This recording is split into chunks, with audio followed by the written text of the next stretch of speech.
Hoy, deja que tu mente se traslade a Sudamérica al ardiente verano de 1978.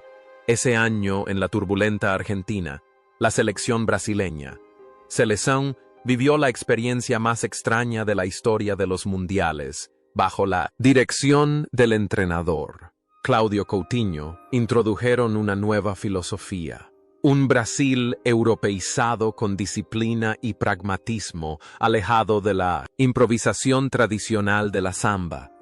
Permanecieron invictos durante todo el torneo, pero no pudieron alcanzar la Copa de Oro debido a una situación desastrosa en el grupo restante. Los brasileños llamaron a esa generación Campeões Morais, los campeones morales. Pero detrás de ese título no. Oficial lleno de orgullo y amargura, había personas de carne y hueso. Han pasado más de 45 años y el tiempo ha dejado huellas imborrables en sus vidas. Algunos se convirtieron en leyendas inmortales.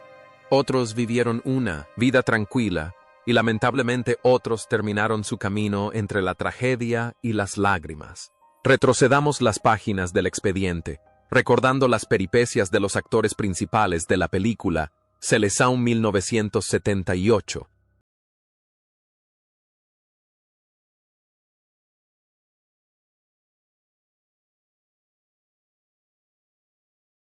Emerson Leão, de 28 años y apodado El León, llegó al Mundial de 1978 como el férreo portero general de Brasil, el hombre en el que el equipo confió mientras la filosofía pragmática de Coutinho se afianzaba. En un equipo acostumbrado a los artistas en la cancha, Leão era frío, disciplinado e imponente. Animaba a sus compañeros no con suaves palmaditas en el hombro, sino con rugidos autoritarios. Su estilo de atrapar el balón ese año era una mezcla de reflejos felinos y temeridad. Corría directo a los pies del delantero rival para proteger su portería. La capitanía de Leão fue una clara demostración de que Brasil en 1977 no solo bailaba con el balón, sino que también estaba dispuesto a luchar hasta el final. La vida de Leão, a partir de entonces, fue una serie de batallas interminables. Al convertirse en entrenador, llevó su estilo militar al vestuario, lo que le provocó enfrentamientos con innumerables estrellas, incluidos los sonoros incidentes con Romário y Robinho. Posteriormente, no aceptaba la indisciplina, las llegadas tardías y las salidas prematuras típicas de los jugadores brasileños. Fuera del fútbol, Leão vive la vida de un patriarca a la antigua usanza, estricto y conservador. También es un granjero amante de la vida rural, pero aún conserva la costumbre de madrugar y trabajar duro. El nombre Leão León ha sido su destino solitario, orgulloso y siempre dispuesto a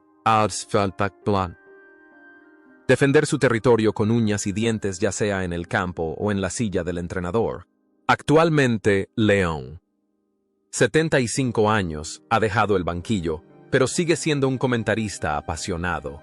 Es raro que se atreva a criticar a Neymar o a estrellas contemporáneas de la televisión. Es testigo vivo de una época en la que el fútbol era un honor para los hombres, no un espectáculo.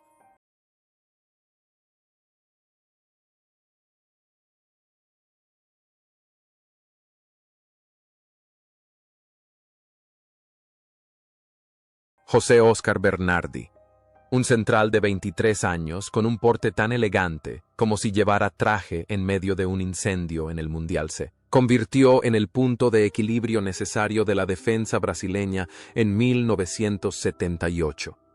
Si Leão era el fuego que ardía en la saga, Óscar era la corriente fría que mantenía despierta a toda la defensa.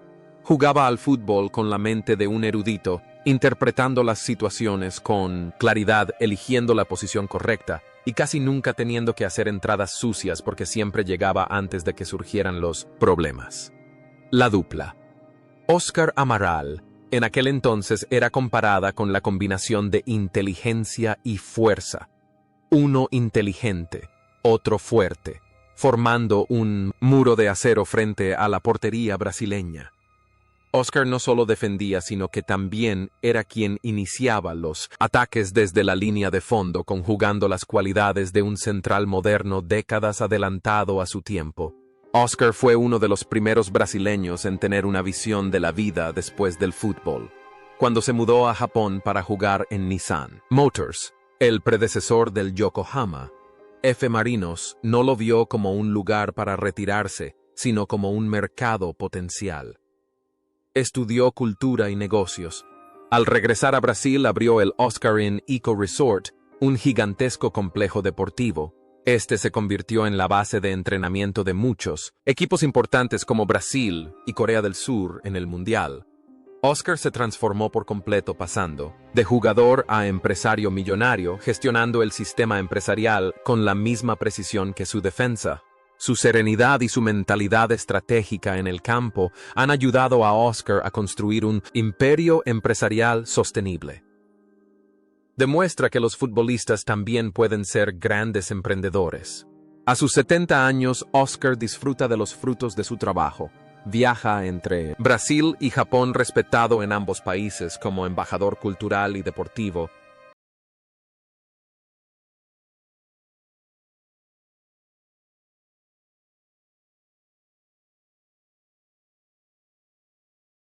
Amaral, entonces de 23 años y apodado Okuve.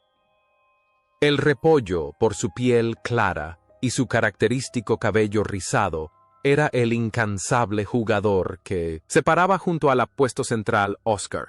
Pero su momento decisivo no fue una entrada o entrada típica, sino una parada notable contra España con León superado y el disparo de Santillana casi en la línea de gol. Amaral apareció de la nada, lanzándose para despejar el balón en la línea de gol, manteniendo a Brasil con vida. Esa jugada fue tan importante como un gol de oro. Amaral jugó con instinto de supervivencia, tenacidad y un espíritu de lucha incansable, convirtiéndose en un pilar sólido de la defensa brasileña. A diferencia de Oscar, quien se convirtió en empresario, Amaral optó por una vida mucho más tranquila. Era una persona afable, religiosa e introvertida. Tras retirarse regresó al fútbol juvenil dando clases a niños pobres. No era rico en dinero, pero sí en el cariño de la afición del Corinthians. Siempre hablaba de la atajada de 1978, con una tímida sonrisa. Dios me puso en ese lugar. Amaral es la personificación de la devoción silenciosa. Toda su vida ha sido quien apoya a los demás permitiéndoles brillar y se siente feliz en ese rol. Sin embargo, el destino no lo perdonó al final de su vida. El cáncer había mermado la fuerza de ese férreo defensa central. El 31 de mayo de 2024, Amaral falleció a los 69 años.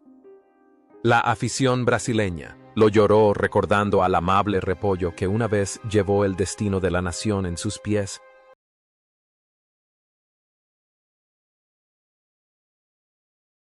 Dirceu, de 25 años, conocido como la hormiga o el gitano, fue la figura dinámica de Brasil en el Mundial de 1978. A pesar de su baja estatura, poseía una energía desbordante, un disparo potente desde lejos, un pase rítmico y un rival feroz.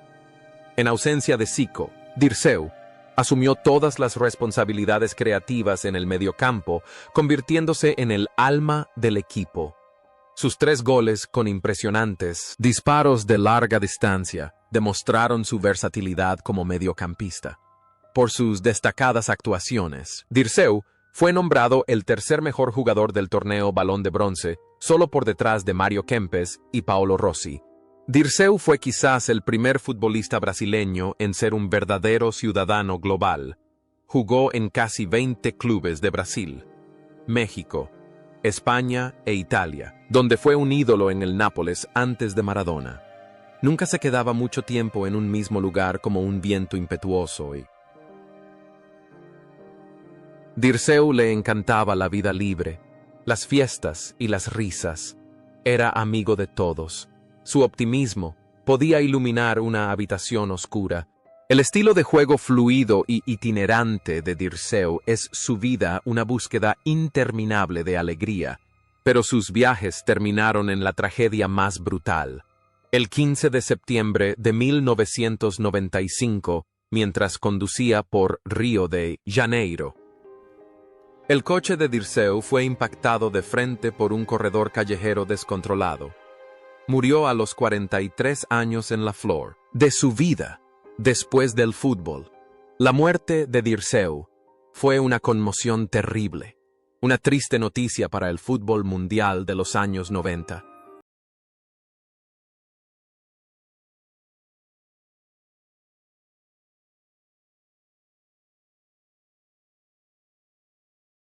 Roberto Dinamita a punto de explotar, fue la imagen del delantero perfecto en el Mundial de 1978, con 24 años máximo goleador histórico del Campeonato Nacional Brasileño.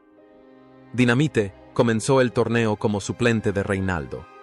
Sin embargo, cuando tuvo la oportunidad en el partido a vida o muerte contra Austria, demostró de inmediato su condición de dinamita al marcar el único gol que clasificó a Brasil.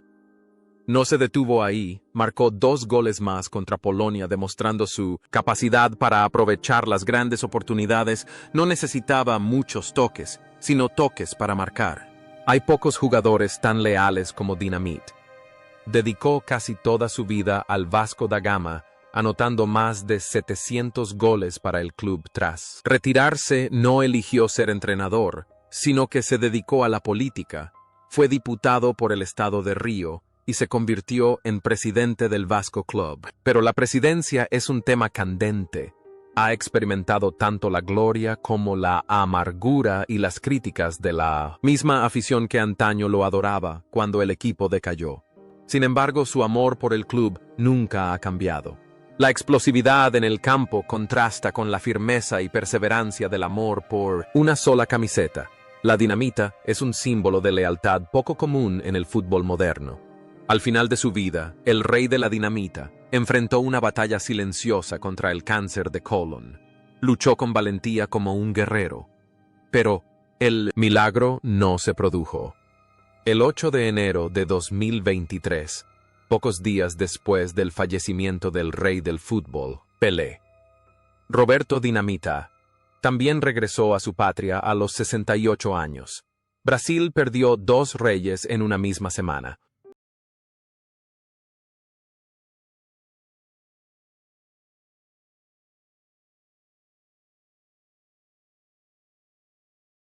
Jorge Mendoza, la estrella fugaz, fue el fenómeno más inesperado del Mundial de 1978.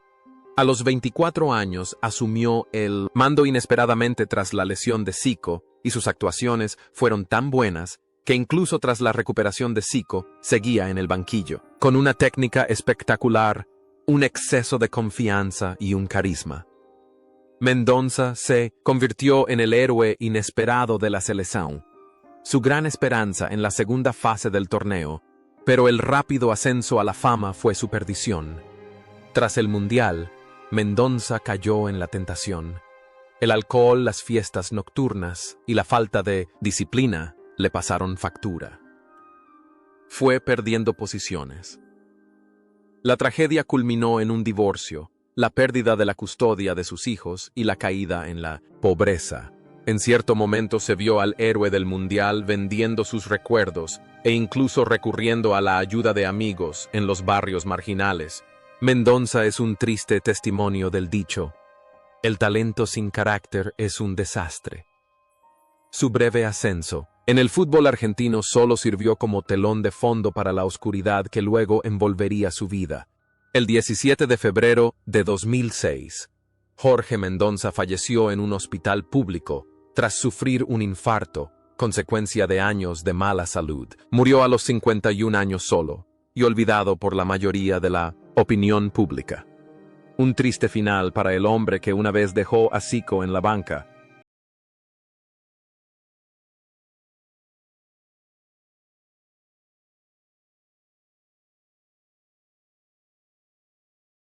Neliño, el físico. En la cancha, fue el lateral derecho sorpresa de Brasil en el Mundial de 1978. A sus 27 años. No era la primera opción ya que Toninho Baiano defendía mejor, pero cada vez que entraba el público se maravillaba. Su clásico gol contra Dino Zoff, Italia, en el partido. Por el tercer puesto lo demostró desde un ángulo cerrado por la banda derecha. Nelinho rozó el exterior del pie, enviando el balón con una curva perfecta al segundo palo. La potencia de su disparo hizo que se dijera que podía lanzar el balón fuera del estadio. A diferencia de muchos de sus contemporáneos que cayeron en vicios, Nelinho era adicto a los deportes. Tras jubilarse, abrió una cadena de gimnasios y clubes de fitness en Belo Horizonte. Mantenía un estilo de vida extremadamente saludable sin alcohol ni tabaco. También participó en política como diputado estatal, centrándose en políticas para el desarrollo del deporte comunitario. La trayectoria futbolística de Nelinho siempre ha sido impredecible, pero su trayectoria vital ha sido sencilla y ordenada. Su fuerza física en el campo se ha traducido en un exitoso negocio de salud. Actualmente, Nelinho, 74 años, aún conserva un físico admirable. Sigue dando clases directamente en sus gimnasios y es un ejemplo brillante de disciplina para los jóvenes. Zico. El genio contenido debería haber brillado en el Mundial de 1978, pero el destino lo puso a prueba. A sus 25 años. El Pelé blanco no encajaba con la filosofía militar del entrenador Coutinho. El clímax de la tragedia llegó en el partido contra Suecia en el último minuto. Zico saltó alto para cabecear el balón a la red tras un saque de esquina, pero el árbitro, Clive Thomas, pitó el silbato mientras el balón aún estaba en el aire. El gol fue anulado. Zico se lesionó después y perdió su puesto oficial, dejando tras de sí la imagen de un Zico triste y perdido en el campo. Zico convirtió la tristeza de 1978 en motivación para brillar en 1982. Pero el punto de inflexión más importante de su vida fue su decisión de ir a Japón en su vejez. Allí no solo jugó al fútbol, sino que también enseñó a los japoneses a jugar al fútbol profesional.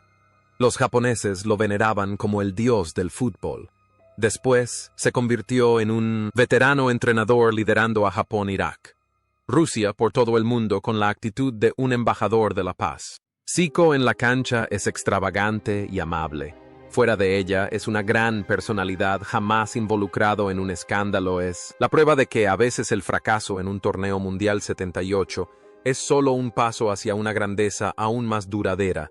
Zico, 71 años, es actualmente un famoso youtuber filántropo y el abuelo nacional de Brasil. Su dulce sonrisa aún conmueve a millones de personas.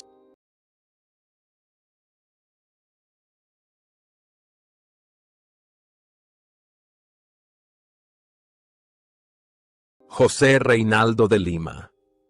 El brazo alzado desafiando la tiranía fue el símbolo inquebrantable de Brasil en el Mundial de 1977. 8. A sus 21 años. O rey de la afición del Atlético Mineiro, era un hombre de inmenso talento, pero su explosividad se vio mermada por una cirugía de rodilla. Sin embargo, su celebración del gol contra Suecia fue una que el mundo recordará. Para siempre, se quedó quieto. Levantó el puño derecho al cielo, simbolizando el movimiento de las Panteras Negras y desafiando abiertamente la dictadura militar que gobernaba Brasil. Fue el único jugador que se atrevió a hacerlo. La carrera de Reinaldo se vio truncada por sus piernas de cristal rotas, pero usó su fama para luchar por la democracia. Después del fútbol, se convirtió en periodista y activista político del Partido de los Trabajadores PT, siempre del lado de los pobres y las personas de color. Vivió una vida sencilla, llena de ideales. Reinaldo jugaba al fútbol con pasión y también hacía política con pasión. Era un vínculo inusual entre el deporte y la ideología política en Brasil en aquella época. Reinaldo, 67 años, aún reside en Belo Horizonte, aunque tiene dificultades para caminar debido a las consecuencias de su antigua lesión. El rey aún tiene una voz fuerte en los problemas sociales del país. Batista, el barrendero. Silencioso fue el corazón silencioso de la defensa brasileña en el Mundial de 1978. A sus 23 años, João Batista da Silva nunca dejó de correr en la formación de Coutinho. Fue titular en los 7 partidos, limpiando el mediocampo, siendo un gran jugador en el 1 contra 1 y un portero fiable frente a los centrales. Batista fue el jugador más ejemplar entre los artistas de la selección. Tras una carrera como jugador empañada por una tarjeta roja por una patada en el estómago de Maradona, en 1982, Batista se dedicó a la televisión. Estudió y perfeccionó sus habilidades lingüísticas y se convirtió en un destacado comentarista de fútbol en el sur de Brasil. Era conocido por su estilo de análisis sereno e incisivo, un marcado contraste con su anterior agresividad en el campo. La disciplina de un mediocampista defensivo ayudó a Batista a prepararse para tener éxito en un entorno mediático hostil. A sus 69 años, Batista sigue siendo un rostro familiar en la televisión brasileña, un profesional respetado. Rivellino. El líder de las alas rotas llegó al Mundial de 1978 como el único testigo histórico superviviente del legendario equipo, campeón de 1970. A los 32 años era el líder, el hermano mayor que se esperaba que liderara a sus hermanos menores, Zico y Dirceu. Sin embargo, este fue un torneo triste para el rey del bigote. Las lesiones persistentes lo obligaron a jugar solo 3 partidos y no pudo jugar con regularidad. No obstante, la presencia de Rivellino en el banquillo seguía siendo una gran medicina espiritual. Con solo estar allí con su famosa zurda potente, los jóvenes jugadores brasileños sentían que contaban con un sólido apoyo para no derrumbarse bajo presión. Inmediatamente después del Mundial de 1978, Rivellino tomó una decisión impactante: dejar Brasil para jugar en el Al Hilal de Arabia Saudita. En aquel entonces, el fútbol de Oriente Medio era una página en blanco, y Rivellino fue la primera superestrella mundial en llegar a este país. Fue tratado como un rey, y sentó las bases de la pasión por el fútbol allí. Tras retirarse, Rivellino se convirtió en un comentarista televisivo famoso por su rigor. A menudo criticaba el juego extravagante e ineficaz de los jóvenes jugadores y siempre exigía la perfección. También abrió escuelas de fútbol de las que surgieron futuros talentos. La patada atómica de Rivellino podía derribar muros al igual que su personalidad, explosiva, directa y autoritaria. Era un puente entre el glorioso pasado y el presente práctico. Ahora, a sus 78 años, Rivellino vive una vida plena en São Paulo. Sigue siendo un referente en televisión, un monumento al que cualquier jugador brasileño debe inclinarse con respeto.